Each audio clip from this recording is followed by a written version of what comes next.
میں ایک حدیث پاک سنانے جا رہا ہوں اور اس حدیث کے پیرائے میں ہمیں بہت کچھ سیکھنے کو ملے گا کہ اولیاء کرام جو ہے نا، پہلے یہ بات سمجھ لیں، اولیاء کرام کی ایکچول کوئی ہمارے پاس نشانی نہیں ہوتی ہے۔ انبیاء کا نام قرآن میں موجود ہے، جن کا موجود ہے، اور صحابہ کون ہیں اس کی ڈیفینیشن ہے کہ جس نے اللہ کے نبی علیہ الصلوۃ والسلام کو اپنی سر کی آنکھوں سے ایمان کی حالت میں دیکھا یا ان کی صحبت اٹھائی اور ایمان پر ان کا خاتمہ ہوا، وہ صحابی ہے۔ مگر اللہ کا ولی کون ہے یہ ہم نہیں پہچان سکتے، بلکہ احادیث میں اور روایتوں میں مضمون ملتا ہے کہ اللہ کریم نے اپنے اولیاء کو بندوں پہ چھپا کے رکھا ہے۔ ہم نہیں جانتے کہ آج کی اس محفل میں کتنے اولیاء بیٹھے ہیں، ہاں ہو سکتا ہے یہاں بھی کوئی موجود ہو، کیونکہ اللہ نے اپنے اولیاء کو بندوں میں چھپا کے رکھا ہے۔ اور ایک حدیث اب جو میں سنانے جا رہا ہوں یہ بہت زیادہ ایک طرح سے انکریجنگ بھی ہے اور الارمنگ بھی ہے۔ اللہ کے حبیب علیہ الصلوۃ والسلام فرماتے ہیں، اہل جنت گرد آلود چہرے، بکھرے بالوں والے، پھٹے پرانے کپڑوں والے، جن کی کوئی پرواہ نہیں کی جاتی۔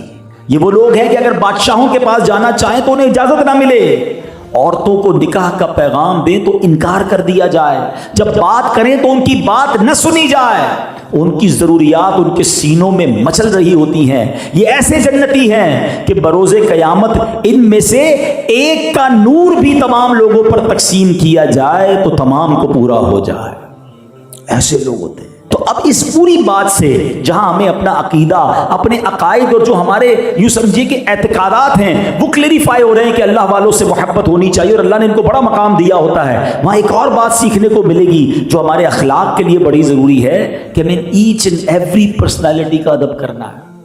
ہمیں اللہ کے ہر بندے سے محبت سے بات نہیں کرنی ہے۔ ہمیں نہیں پتا کہیں اللہ کا ولی نہ ہو، اس کا مرتبہ بڑا نہ ہو، کیونکہ اگر اس کا دل ٹوٹ گیا تو رب ناراض ہو جائے گا نا۔ میرا جتنا چھوٹا سا مطالعہ ہے اب تک، میں نے 2 ہی ایسے کام پڑھے ہیں پیارے اسلامی بھائی، اللہ کریم نے اعلان جنگ فرمایا ہے، ایک سود کا کام کرنے والا اور ایک اللہ کے ولی سے دشمنی کرنے والا۔ ان 2 قسم کے لوگوں کے لیے رب نے فرمایا کہ میرا اس سے اعلان جنگ ہے۔ اب مجھے بتاؤ، رب سے جنگ کر کے کوئی جیت سکتا ہے؟ بربادی ہونا ہے نا۔ اگر میرا کوئی ایسا بھائی یہاں بیٹھا ہے جو سود پہ مبتلا ہے، سود کماتا ہے یا سود پہ ماں پیسے دیتا ہے یا سود سے پیسے لیتا ہے، نہ کرو ایسا۔ ہم نے برباد ہوتے ہی دیکھا ہے جنہوں نے سود پر اپنے کاروبار کو کھڑا کیا، تھوڑے دنوں کا عروج ضرور ملتا ہے مگر پھر فیکٹریاں اور گھر بھی بکتے دیکھے اور سب کچھ تباہ ہوتے دیکھا۔ ارے رب سے جنگ ہو رہی ہے نا، اور اس کے بعد اگر یہاں بچ بھی گیا تو قیامت کے دن تو جواب دینا ہے نا۔ تو آج اس مبارک اجتماع میں یہ بھی نیت کر لیں کہ ہم سود کے قریب بھی نہیں جائیں گے۔ کچھ لوگ یہ سوچتے ہیں، مجھے اندازہ میں ملا بھی ہوں ایسے لوگوں سے جو کہتے ہیں یار بات تو ٹھیک ہے کہ سود کا کام نہیں کرنا چاہیے، مگر میں پھنس گیا ہوں، اگر میں سود کا کام ختم کروں گا تو مجھے اپنی چیزیں بیچنی پڑ جائیں گی، میرا لائف سٹائل نیچے آ جائے گا۔ یہ وہ فیصلہ ہے جو آپ نے دنیا میں کرنا ہے، ادھر بنگلوں میں رہنا ہے، ادھر لگژری لائف سٹائل اپنانا ہے، اور قبر میں اگر سانپ بچھو آ گئے تو کیا کرو گے؟ ادھر اگر جہنم کا عذاب تمہارا مستحق بنا تو کیا کرو گے؟ ادھر سیکریفائس کر لو۔ کئی لوگوں پہ آ کے بتاتے ہیں کہ یار جب سود کا کام ختم کر رہے تھے نا، ڈر تھا کہ سب کولیپس ہو جائے گا، مگر اللہ نے غیب کے خزانوں سے ایسا دیا کہ پہلے سے زیادہ اچھے ہو گئے۔ اللہ رزق دینے والا ہے نا۔ ہمیں یہ جتنے بھی حرام کام کرنے والے ہوتے ہیں یہ بعض اوقات سمجھ رہے ہوتے ہیں کہ ہم جھوٹ بول رہے ہیں، ہم رشوت کا کام کر رہے ہیں، ہم ملاوٹ کر رہے ہیں، ہم جھوٹ بول رہے ہیں، ہم دھوکہ دے رہے ہیں، مگر ہمت نہیں کر رہے ہوتے۔ خدا را ایک بار ہمت کر لو۔ مجھے وہ واقعہ بھولتا نہیں ہے، ایک بار ہمارے ایک مبلغ دعوت اسلامی اٹلی کے فیضان مدینہ میں بیان تھا، ایک اجتماع تھا، تو حدیث کے حلال پر ہی بیان ہو رہا تھا۔ تو اجتماع کے بعد ایک نوجوان آیا، آنکھوں میں آنسو تھے، اور آ کر کہتے ہیں مولانا صاحب آپ نے بات تو بہت اچھی کی ہے، اور ہمارے یہاں یورپ میں اسٹور ہے میرا، اور ہمارے اسٹور پر شراب بھی بکتی ہے، جو یورپ گئے انہیں پتہ ہے کہ وہاں نارمل ہے۔ تو کہتے ہیں کہ مجھے پتہ ہے میں حرام کر رہا ہوں، لیکن شراب کا ریشیو زیادہ ہے، اگر میں شراب بند کر دوں گا نا میرا اسٹور کا کرایہ بھی نہیں نکلے گا، میرے بچوں کی روزی کا کیا ہوگا؟ میں چاہتا ہوں میں چھوڑ دوں لیکن کیسے چھوڑوں؟ تو اس مبلغ دعوت اسلامی نے اسے 2-3 باتیں کہیں جو میں آج آپ کے سامنے کرنا چاہتا ہوں۔ جو یہ سوچتا ہو کہ یار بات ٹھیک ہے مجھے حرام نہیں کمانا، مگر میں کیسے چھوڑوں، میرا سب کچھ چلا جائے گا۔ اس مبلغ نے اس نوجوان سے کیا کہا تھا؟ اس نے کہا کہ یہ بتاؤ تم غلط کر رہے ہو، حرام کما رہے ہو؟ کہتا ہاں۔ تمہیں روزی مل رہی ہے؟ کہتا ہاں۔ کہ تم یہ کیسے سوچ سکتے ہو کہ تم حرام کماؤ تو تمہیں پیسے ملیں گے اور حلال کماؤ گے تو رزق دینے والا مالک روزی بند کر دے گا؟ رازق کون ہے؟ اللہ۔ اس نے کہا اللہ، تو تمہیں اللہ پر بھروسہ ہونا چاہیے۔ وہ نوجوان زاروں کی طرح رونے لگا، 1 ڈیڑھ سال بعد وہ مبلغ پھر گئے اٹلی. وہ تو بھول گئے تھے مگر وہ نوجوان اجتماع کے بعد آ گیا. کہتے حضرت یاد ہے مجھے پہچانا میں کون کب آپ نے مجھے کہا تھا کہ اللہ روزی دینے والا ہے, شراب بیچنا چھوڑ دو. آپ تو چلے گئے یہ کہہ کر, میں روتا رہا سوچتا رہا, میں نے شراب چھوڑ دی حضرت, وہ دن ہے آج کا دن ہے, اللہ نے میرے کاروبار میں اور برکت ڈال دی ہے. اچھا یہ قرآن کا وعدہ ہے, پتہ ہے آپ کو اللہ نے قرآن میں فرمایا وَمَن يَتَّقِ اللَّهَ يَجْعَلْ لَهُ مَخْرَجًا. اللہ قرآن میں فرماتا جو اللہ سے ڈرے اللہ اس کے لیے نجات کا راستہ نکالے گا.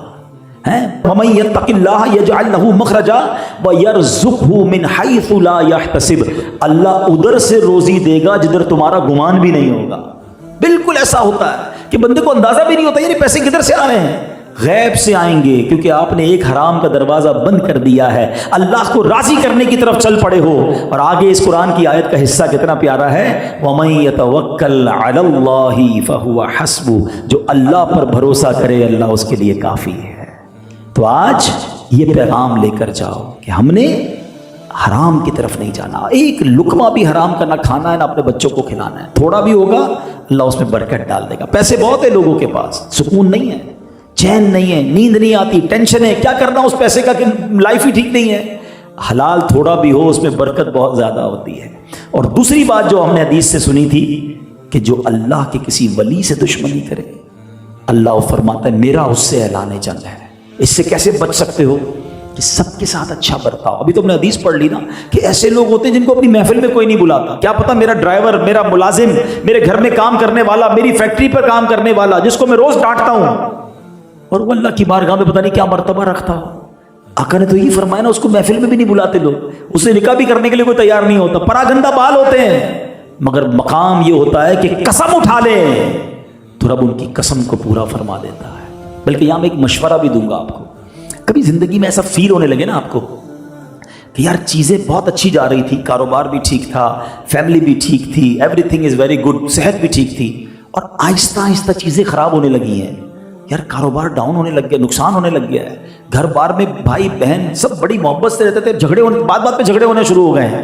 میری صحت بالکل ٹھیک تھی اب ڈاؤن ہونے لگ گئی ہے. چیزیں جب تتر بتر ہونے لگے نا, چیک کر لو کسی کا دل تو نہیں دکھا دیا, کسی اللہ والے کی ہائی تو نہیں لے لی. یہ ضروری ہے کیونکہ جب ان کے ہاتھ اٹھ جائے نا, جب مظلوم کا ہاتھ اٹھتا ہے نا تو پھر عرش تک پکار جاتی ہے. زندگی کا ایک فارمولہ بنا لو میرے پیارے اسلامی بھائیوں, ہم نے ہائے نہیں لینی, ہم نے دعائیں لینی ہیں. ہم نے دل توڑنے نہیں ہیں, ہم نے دل جوڑنے ہیں. ہم نے ہر مسلمان کی عزت کرنی ہے. آج آپ کو میں نے حدیث سنا دی ہے کہ یہ لوگوں میں چھپے ہوئے ہیں اللہ والے, ان کا مرتبہ اتنا اعلیٰ ہے اور ہمیں پتہ نہیں ہے. تو ہم کس منہ سے کسی کو ذلیل کر سکتے ہیں, کسی کی دل توڑ سکتے ہیں, کسی کو جناب کیا کیا نہیں کہتے لوگ, کس طرح ڈسکریج کرتے ہیں. تو آج کے اس اجتماع میں جہاں ہم نے کرامت کا ثبوت قرآن سے سنا, اولیاء کرام کی شان کے بارے میں سنا, وہاں ہم یہ میسج بھی لے کر جائیں کہ ہم نے ہر مسلمان سے محبت سے پیش آنا ہے. ایک آخری حدیث سنا کر اپنی بات ختم کرتا ہوں کہ اللہ کے حبیب علیہ الصلوۃ والسلام فرماتے ہیں ایک ایک بندے کی جو ویلیو ہے نا, دیکھو اس حدیث سے سمجھ آئے گی. آقا فرماتے ہیں من آذا مسلمن فقط آذانی, جس نے کسی مسلمان کو تکلیف دی وہ ایسا ہے جیسا اس نے مجھے تکلیف دی. کون کہہ رہا ہے؟ اللہ کے نبی کہہ رہے ہیں. اور سنو آگے کیا فرماتے ہیں, ومن آذانی فقط آذ اللہ, کہ جس نے مجھے تکلیف دی وہ ایسا ہے جس نے اللہ کو تکلیف دی. اب بات کہاں تک جائے گی؟ تو پلیز خاص طور پر میں آپ کو مشورہ دیتا ہوں کہ ہم نارملی اپنی اسٹیٹس کے لوگوں سے بڑی محبت سے مل رہے ہوتے ہیں, دعوت میں بھی بلا رہے ہوتے ہیں, ان کی دعوت میں بھی جا رہے ہوتے ہیں, ان کی چھوٹی موٹی بات کو اگنور بھی کر دیتے ہیں. یار وڈو ماڑو ہے نا, کوئی گال نہیں, وڈو ماڑو پوتے نہیں جگہ تے آئے ننڈے ماڑو سے ودارے تھڑکو. ہاں میں آپ کو صحیح بتا رہا ہوں. اور میں پنجابیوں کا ایک جملہ جب سے سنا ہے نا, کبھی کبھی رونگٹے کھڑے ہو جاتے ہیں. جملے کی شاید وہ ہیبت آپ نہ محسوس کر سکیں. ایک بندے نے جب یہ جملہ کہا تھا نا, مجھے فیل ہوا تھا جیسے کہ رونگٹے کھڑے ہو گئے. اس نے کہا مضبوط آدمی سے مت ڈرو, ماڑے آدمی سے ڈرو. پنجابی میں ماڑا کہتے ہیں کمزور کو. میں نے کہا یہی کیوں کہا آپ نے؟ کہا جو کمزور ہوتا ہے نا اس کے ساتھ رب کی رحمت ہوتی ہے. ہاں جب کمزور ہاتھ اٹھاتا ہے نا, کیونکہ اس کے پاس اور کچھ نہیں ہوتا, اس کی کوئی سورس نہیں ہے, اس کی کوئی بات بھی نہیں سنتا, مگر جب وہ ہاتھ اٹھاتا ہے نا تو وہ عرش تک جاتی ہے. تو آپ اپنے اطراف میں سب سے پہلے تو چیک لسٹ یہ بنائیں کہ کمزور کون کون ہے. آپ کے رشتہ داروں میں, آپ کے دوستوں میں, آپ کے پڑوسیوں میں, آپ کے ملازمین میں پہلے ان کا ہاتھ پکڑ لو، ان کا دل جیت لو، کیا معلوم ان کے ہاتھ اٹھ گئے ہمارا بیڑا پار ہو جائے گا۔ کمزوروں، اب نبی پاک علیہ الصلوۃ والسلام کی احادیث بھی اس طرح کی ملتی ہے، مضمون ہے کہ مجھے تلاش کرنا ہو تو میری امت کے مسکینوں اور کمزوروں میں مجھے تلاش کرو۔ اللہ کے حبیب تو ان سے اتنی محبت فرماتے اور ہم ان کو کچھ اہمیت ہی نہیں دیتے، اس کی کیا ویلیو ہے، اس کی کیا حیثیت ہے؟ نہیں، کیا معلوم یہ اللہ کا ولی ہو، کیا معلوم اس کا مرتبہ کیا ہو۔ تو بہرحال میرے پیارے اسلامی بھائیوں، اللہ مجھے اور آپ کو اولیاء کا فیضان عطا فرمائے، اولیاء کرام کے نقش قدم پر چلنے کی توفیق عطا فرمائے۔ آخر میں پیران پیر کی کچھ باتیں عرض کر دیتا ہوں۔ غوث اعظم کی سیرت کا پہلو کیا تھا کہ آپ نے 40 سال تک عشاء کے وضو سے فجر ادا کی، 15 ایئرز تک، 15 سال تک روزانہ قرآن پاک پورا ختم کیا۔ اب میں کوسچن کرتا ہوں، 11ویں منانے والا، قادری کہلانے والا، غوث پاک تو 40 سال تک عشاء کے وضو سے فجر پڑھیں، اور غوث پاک کا مرید کہلانے والا نہ عشاء پڑھے نہ فجر پڑھے، یہ کیسا اولیاء کرام کا نقش قدم پر چلنے والا ہے؟ وہ 15 سال تک روزانہ پورا قرآن پڑھے۔ مگر ایسا بھی بھائی ہو سکتا ہے یہاں بیٹھا ہو جس کو اب تک قرآن پڑھنا ہی نہیں آتا، کتنا پڑھتا ہے یہ تو کوسچن ہی بات کی بات ہے نا، تجوید کے ساتھ مخارج سے اب تک قرآن پڑھنا ہی نہیں سیکھا، کیسے ملے گا اولیاء کا فیضان؟ تو اگر واقعی پیران پیر شیخ عبد القادر جیلانی اور اولیاء کرام کا فیضان لینا ہے نا تو ان کی فٹ اسٹیپ کو فالو کریں۔ ہم بالکل نیاز کھانے والے ہیں، نیازی ہیں، مگر اس سے پہلے نمازی ہیں، نماز تو فرض ہے نا۔ تو بہرحال آج نیت کریں انشاءاللہ کہ آج کے بعد ہماری کوئی نماز قضا نہیں ہوگی، انشاءاللہ روزانہ کچھ نہ کچھ قرآن پاک پڑھیں گے، اور پھر دیکھیں اولیاء کا فیضان کیسے ملتا ہے۔ اللہ کریم آج کی اس محفل کو اپنی بارگاہ میں قبول فرمائے۔ ہم نے قرآن شریف کے ذریعے جو اولیاء کا مقام سنا، کرامات اولیاء کے بارے میں سنا، اللہ کریم ہمیں بھی اولیاء کرام کی سچی محبت عطا فرمائے۔ بلکہ آخر میں ایک اور خوبصورت بات کہہ دیتا ہوں، ولایت کا دروازہ بند نہیں ہوا۔ ہاں، ابھی آج کے دور میں کوئی نبی نہیں آ سکتا، ہمارے آقا خاتم النبیین ہیں، اور چونکہ نبی پاک ظاہری طور پر پردہ فرما گئے تو کوئی صحابی بھی نہیں بن سکتا، کیونکہ نبی پاک کا صحبت اٹھانا ضروری ہے اس کے لیے۔ مگر آج کے دور میں کوئی ولی بن سکتا ہے، ہاں، تو یہ دعاؤں میں شامل رکھیں۔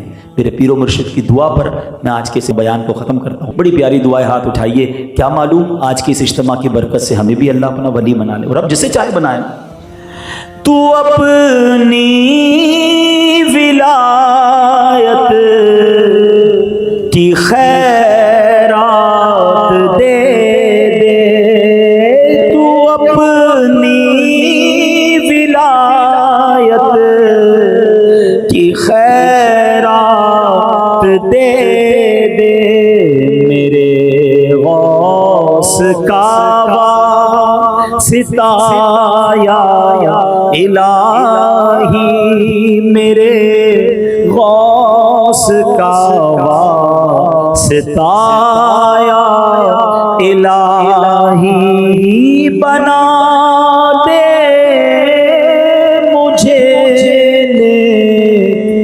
نیکوں کا صدقہ، گناہوں سے مجھ کو بچایا الہی، گناہوں سے مجھ کو بچایا الہی۔ آمین آمین بجاہ النبی الامین صلی اللہ علیہ وسلم۔